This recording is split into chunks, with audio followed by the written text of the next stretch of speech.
सभी प्रिय भाई बहनों को जय मसीह की। पशुओं की मौत।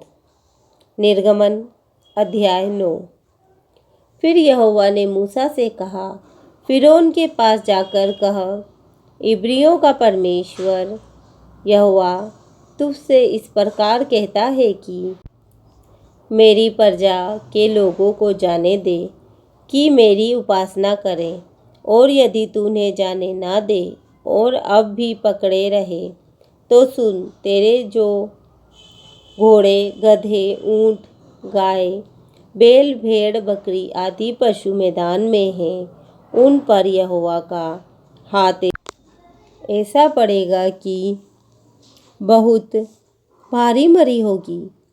परंतु यहोवा इस्राएलियों के पशुओं में और मिस्रियों के पशुओं में ऐसा अंतर करेगा कि जो इस्राएलियों के हैं उनमें से कोई भी न मरेगा। फिर यहोवा ने यह कहकर एक समय ठहराया, मैं यह काम इस देश में कल करूँगा। दूसरे दिन यहोवा ने ऐसा ही किया, और मिस्रियों के तो सब पशु मर गए, परंतु इस्राएलियों का एक भी पशु ना मरा। और फिरौन ने लोगों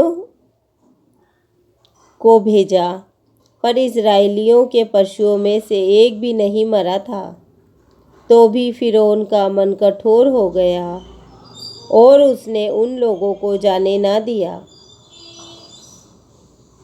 फिर यहोवा ने मूसा और हारून से कहा, तुम दोनों भट्टी में से एक एक मुट्ठी राख ले लो, और मूसा उसे फिरौन के सामने आकाश की ओर उड़ा दे। तब वह सूक्ष्म धूल होकर सारे मिस्र देश में मनुष्यों और पशुओं दोनों पर फफोले और फोड़े बन जाएगी। इसीलिए वे भट्टी में की राख लेकर फिरौन के सामने खड़े हुए, और मूसा ने उसे आकाश की ओर उड़ा दिया, और वह मनुष्यों और पशुओं दोनों पर फफोले और फोड़े बन गई। तब फोड़ों के कारण जादूगर मूसा के सामने खड़े न रह सके, क्योंकि वे फोड़े जैसे सब मिस्रियों के वैसे ही जादूगरों के भी निकले थे। तब यहोवा ने फिरौन के मन को कठोर कर दिया, और जैसा यहोवा ने मूसा से कहा था उसने उसकी ना सुनी। ओलों की वर्षा। फिर यहोवा ने मूसा से कहा, सवेरे उठकर फिरौन के सामने खड़ा हो और उससे कह, इब्रियों का परमेश्वर यहोवा इस प्रकार कहता है, मेरी प्रजा के लोगों को जाने दे कि वे मेरी उपासना करें, नहीं तो अब की बार मैं तुझ पर और तेरे कर्मचारियों और तेरी प्रजा पर सब प्रकार की विपत्तियां डालूंगा, जिससे तू जान ले कि सारी पृथ्वी पर मेरे तुल्य कोई दूसरा नहीं है। मैंने तो अभी हाथ बढ़ाकर तुझे और तेरी प्रजा को मरी से मारा होता, और पृथ्वी पर से तेरा सत्यानाश हो गया होता। परंतु सचमुच मैंने इसी कारण तुझे बनाए रखा है कि तुझे अपनी सामर्थ्य दिखाऊं और अपना नाम सारी पृथ्वी पर प्रसिद्ध करूं। क्या तू अब भी मेरी प्रजा के सामने अपने आप को बड़ा समझता है और उन्हें जाने नहीं देता? सुन, कल मैं इसी समय ऐसे भारी भारी ओले बरसाऊंगा जिनके तुल्य मिस्र की नींव पड़ने के दिन से लेकर अब तक कभी नहीं पड़े। इसीलिए अब लोगों को भेजकर अपने पशुओं को और मैदान में जो कुछ तेरा है सबको फुर्ती से आड़ में छिपा ले, नहीं तो जितने मनुष्य या पशु मैदान में रहे और घर में इकट्ठा न किए जाएं, उन पर ओले गिरेंगे और वे मर जाएंगे। इसीलिए फिरौन के कर्मचारियों में से जो लोग यहोवा के वचन का भय मानते थे, उन्होंने अपने अपने सेवकों और पशुओं को घर में हाँक दिया।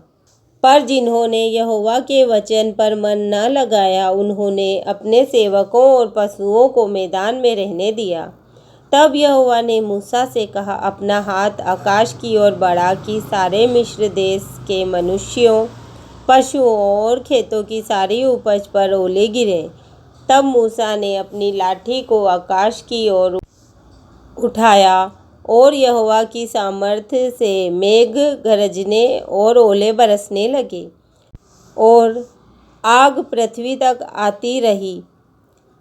इस प्रकार यहोवा ने मिस्र देश पर ओले बरसाए। जो ओले गिरते थे उनके साथ आग भी मिली हुई थी, और वे ओले इतने भारी थे कि जब से मिस्र देश बसा था तब से मिस्र भर में ऐसे ओले कभी न गिरे थे।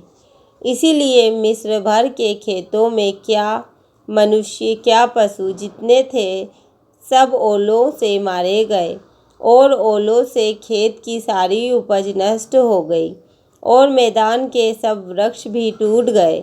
केवल गोशेन प्रदेश में जहाँ इजरायली बसते थे ओले नहीं गिरे। तब फिरौन ने मूसा और हारून को बुलवा भेजा और उनसे कहा, इस बार मैंने पाप किया है। यहोवा धर्मी है और मैं और मेरी प्रजा अधर्मी है। मेघों का गरजना और ओलों का बरसना तो बहुत हो गया।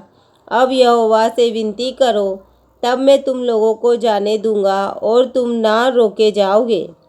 मूसा ने उससे कहा, नगर से निकलते ही मैं यहोवा की ओर हाथ फैलाऊंगा, तब बादल का गरजना बंद हो जाएगा और ओले फिर ना गिरेंगे।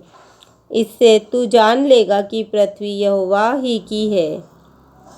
तो भी मैं जानता हूँ कि ना तो तू और ना तेरे कर्मचारी यहोवा परमेश्वर का भय मानेंगे। सन और जौ तो ओलों के मारे गए, क्योंकि जौ की बालें निकल चुकी थी और सन में फूल लगे हुए थे। पर गेहूँ और कटिया गेहूँ जो बड़े ना थे, इस कारण वे मारे ना गए। जब मूसा ने फिरौन के पास से नगर के बाहर निकलकर यहोवा की ओर हाथ फैलाए, तब बादल का गरजना और ओलों का बरसना बंद हुआ, और फिर बहुत मेंह भूमि पर ना पड़ा। परंतु यह देखकर कि मेंह और ओलों और बादल का गरजना बंद हो गया, फिरौन ने अपने कर्मचारियों समेत फिर अपने मन को कठोर करके पाप किया। इस प्रकार फिरौन का मन हठीला होता गया और उसने इजरायलियों को जाने ना दिया, जैसा कि यहोवा ने मूसा के द्वारा कहलाया था। आमीन।